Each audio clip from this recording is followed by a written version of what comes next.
Fala aí, galera, tô mais uma vez aqui para trazer uma reflexão para você à luz da Bíblia. E o tema hoje é bem interessante. Depois de muitas perguntas de alguns amigos a respeito da questão, eu decidi gravar esse vídeo, para podermos analisar essa questão à luz da Bíblia. E aí você mesmo tire as suas próprias conclusões. Maldição hereditária. Você, cristão, salvo, entregou sua vida para Jesus, reconheceu Ele como Senhor e Salvador da sua vida, vive uma vida de oração, santidade aos pés dele. Você acredita em maldição hereditária? Vamos tentar entender isso à luz da Bíblia? O texto que algumas pessoas usam, o principal texto como base para se acreditar nessa maldição hereditária, é o texto de Êxodo 20, que diz assim: Então falou Deus todas essas palavras, dizendo: Eu sou o Senhor teu Deus, que te tirei da terra do Egito, da casa de servidão.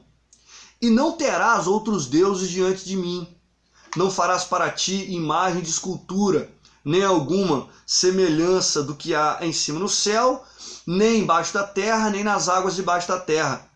Não te curvarás a elas, e nem as prestará culto, porque eu sou o Senhor teu Deus zeloso, que visito a iniquidade dos pais nos filhos, até a terceira e quarta geração daqueles que me aborrecem.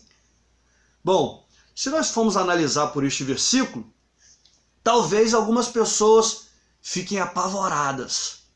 Opa, tá aí a prova, né? Mas antes de tirarmos alguma conclusão, eu quero entrar em alguns textos bíblicos com você para que você depois se responda. Você, cristão, que crê em maldição hereditária para a sua vida. Bom, eu queria ler o primeiro texto, que fica no livro de Isaías, no capítulo 53, a partir do verso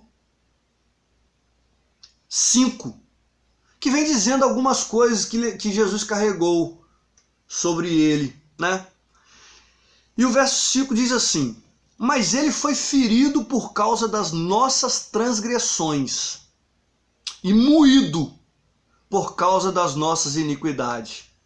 O castigo que nos traz a paz estava sobre ele, pelas suas pisaduras nós fomos sarados. Todos os nossos pecados Jesus levou sobre si. Todas as nossas transgressões Jesus levou sobre si. O castigo que estaria sobre nós, agora, voltou-se para ele. Deus agradou em moer Jesus por minha causa e por sua causa. Jesus levou isso tudo, está dizendo aqui. Todos nós andávamos desgarrados como ovelha, cada um se desviava pelo seu caminho, mas o Senhor fez cair sobre ele a iniquidade de todos nós que reconhecemos esse sacrifício. Deixa eu te fazer uma pergunta. Isso não te convenceu de que Jesus já levou todo o pecado sobre ele? Até mesmo os pecados ao qual você nem se lembra mais? Porque afinal de contas, você hoje confessou Jesus como Senhor e Salvador da sua vida e vive uma vida diante dele. Você é um cristão salvo pela graça do nosso Senhor Jesus Cristo. Mas de repente isso não te convenceu. Então eu gostaria de analisar outros textos com você, para ver se você entende. Bom, 2 Coríntios 5, versículo 17 diz assim: Assim que se alguém está em Cristo, nova criatura é, as coisas velhas já passaram, eis que tudo se fez novo. E tudo isso provém de Deus, que nos reconciliou consigo mesmo por Jesus Cristo e nos deu o ministério da sua reconciliação. Sabe o que significa isso? Todos nós pecamos. Todos estávamos separados de Deus. Mas através do sacrifício de Jesus, nós fomos reconciliados com Deus.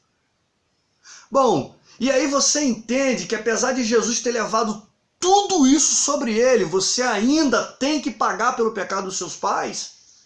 Você é cristão, salvo, vive pela palavra, tem uma vida de oração e santidade.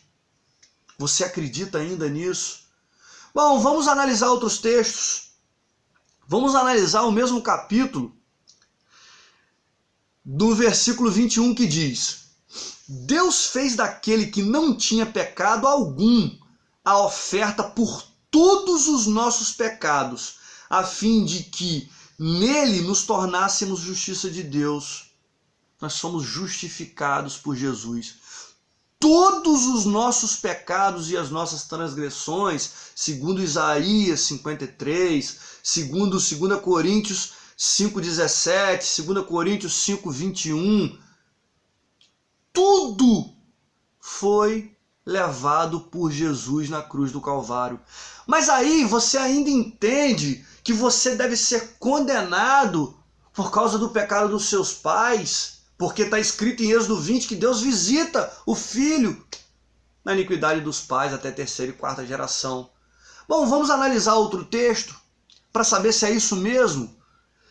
Eu queria que você entendesse se ainda há alguma condenação olhando para Romanos capítulo 8, versículo 1, que diz assim: portanto, agora nenhuma condenação, eu vou ler de novo, portanto, agora nenhuma, eu vou repetir, nenhuma condenação há para os que estão em Cristo Jesus, que não andam segundo a carne, mas segundo o Espírito. Mas você ainda crê que há uma condenação de uma maldição, porque é Deus que visita os filhos da iniquidade do Pai, conforme lemos ali, em Êxodo 20. Você acredita ainda que vai ser condenado por este Deus, mesmo tendo ele esmagado Jesus na cruz por sua causa, e hoje você vivendo uma vida diante desse Jesus, reconhecendo o sacrifício dele, você ainda tem que pagar pelo pecado dos seus pais? Bom, vamos analisar outro texto, porque talvez você ainda não conseguiu concluir se você crê ou não em maldição hereditária para a sua vida. Vamos ler agora o texto de Ezequiel 18, a partir do versículo 20. Olha só o que Deus vem dizendo para você e para mim.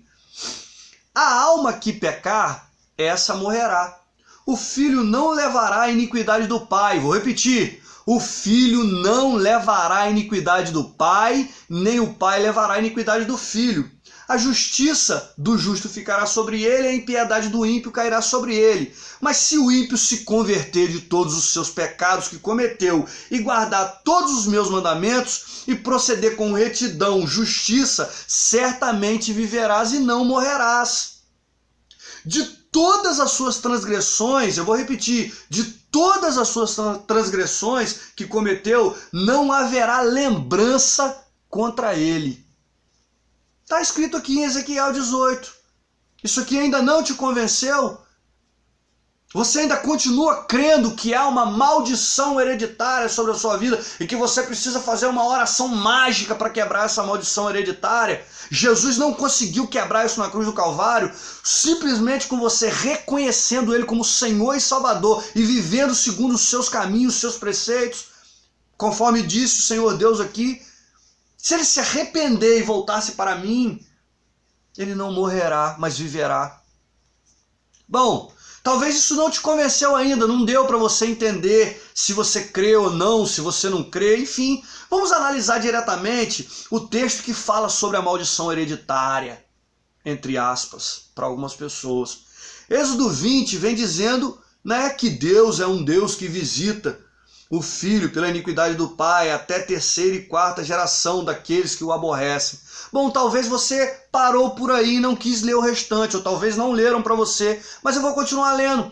Aí você escolhe com qual desses versículos você quer ficar, Se você quer ficar com o versículo em que Deus visita os filhos da iniquidade do pai, daqueles que o aborrecem, ou você quer ficar com o versículo 6, que diz assim, versículo 6 de Êxodo 20. E faço misericórdia até 1000 gerações dos que me amam e guardam os meus mandamentos. Bom, você quer ficar com o primeiro, eu te respeito. Mas não vá contra aqueles que ficam com o segundo, que amam o Senhor e guardam os mandamentos do Senhor. Porque esses que fazem tal coisa não serão visitados por Deus, não serão amaldiçoados pelos pecados dos pais. Bom, a pergunta é: você vive uma vida com Deus? Está diante de Jesus, confessou Ele como Senhor e Salvador da sua vida? Então, você já tem a resposta. Faço novamente a pergunta: você crê ainda em maldição hereditária para a sua vida? Pense, reflita e responda a você mesmo. Tá bom? Que Deus te abençoe. Em nome de Jesus.